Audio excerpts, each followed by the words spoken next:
wa ng'ombe wa maziwa katika kaunti ya Nyandarua wanaotegemea punda kama njia moja ya kusafirisha maziwa katika maeneo yenye changamoto za usafiri ambapo huwa vigumu kwa magari na pikipiki kufika.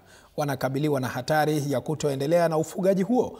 Ongezeko la wizi na uchinjaji haramu wa punda linawaathiri wafugaji hao. Wengi wanaeleza kuwa kupoteza punda kunazuia kwa kiasi kikubwa uwezo wao wa kusafirisha maziwa.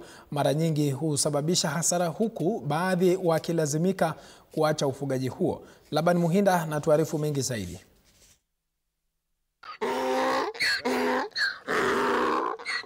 Katika kaunti ya Nyandarua, wafugaji wadogo wa ng'ombe wa maziwa wanategemea punda kama njia kuu ya kusafirisha maziwa sokoni na kubeba vyakula vya mifugo na mazao kutoka shambani. Mwenye ana punda na mwenye ana lori sioni tofauti. Ezekiel Kang'ethi ambaye ni mmiliki wa punda na Ruth Wanjiru Mwangi ambaye ni mmoja wa kulima katika wadi ya Rorie wanasema kwamba kutumia punda kwa usafiri ni nafuu, kwani kuna wagharimu shilingi 150 kila mwezi ikilinganishwa na pikipiki ambayo inaweza kugharimu hadi shilingi 500 kwa siku. Sasa mimi najikamulia maziwa na juu kuko na punda inapita hapa ya Ezekiel, naona kumpatia maziwa ndiyo nzuri juu anatulipisha per month 150 na mimi nikupeleka huko ni 500 per day. Kwa hivyo nikaona ni afadhali nitumie hii mtu wa punda juu hata kusave time na safe. Naokotea wakulima zaidi ya 85 wenye naokotea maziwa. By the time na yani from 6 to 6:20 to 6:30 to mpaka saa 4 I am supposed to report to the station, cooling station. So kwa hiyo safari yote nachukua kama maziwa lita 450 mpaka 500.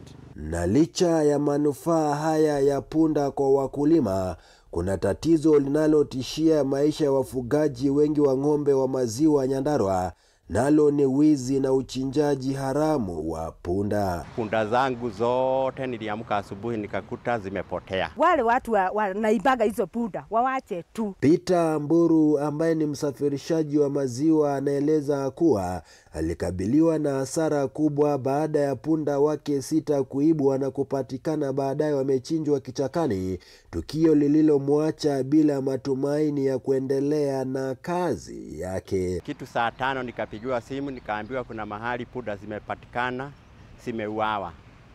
Kwenda kufika hapo nikakuta punda 4 zimechinjwa, 2 imeuawa na imelala hapo. Sasa nilikuwa nimebakishiwa tu punda 2 ambao haikuwa inaweza kutembea. Sasa nilikuwa na hardship sana juu sikuwa na kitu ya kuchukua maziwa kutoka hiyo asubuhi mpaka kuendelea mbele. Vilevile aliyeathirika ni Elijah Mwangi, mmiliki wa punda na mfugaji wa ng'ombe wa maziwa, akieleza kuwa alikuwa akimtegemea punda wake kubeba mizigo mizito ya chakula kwa ng'ombe wake. Hali hii ilibadilika wakati punda walipoibwa, na kwa nia ya kutaka kuendeleza ukulima wake hakuwa na budi kumuuza ng'ombe wake mmoja ili kujikimu. Wakati huo nilikuwa na punda, nilikuwa naleta majani, ng'ombe inakula inatoa kama kilo 10 ya maziwa. Sasa kutoka wakati punda ilipotea, sasa nakamua lita 3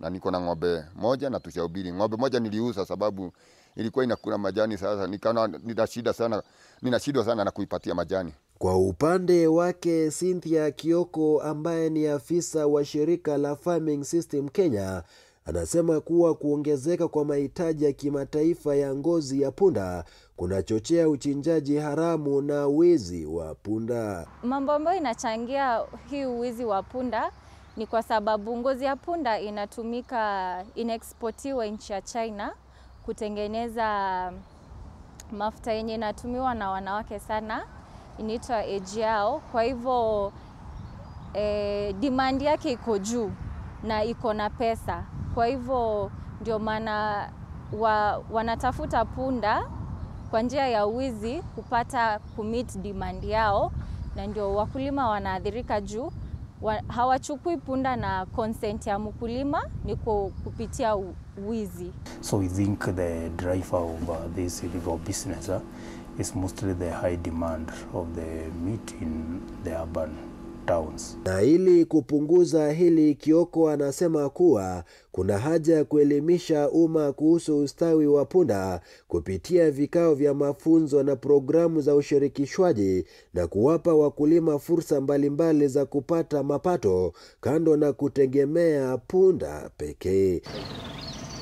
Zaidi ya hayo, mashirika kama Brook East Africa na Farming System Kenya yanashinikiza kupiga marufuku kabisa uchinjaji wa punda humu nchini, utekelezwaji wa sheria kikamilifu na uhamasishaji wa vyombo vya habari ili kuhakikisha kuwa idadi ya punda duniani inaongezeka. Nikiripotia TV47 nikiwa kaunti ya Nyandarua, jina langu Laban Muhinda. Asante sana Laban Muhinda kwa kuangazia maslahi ya punda.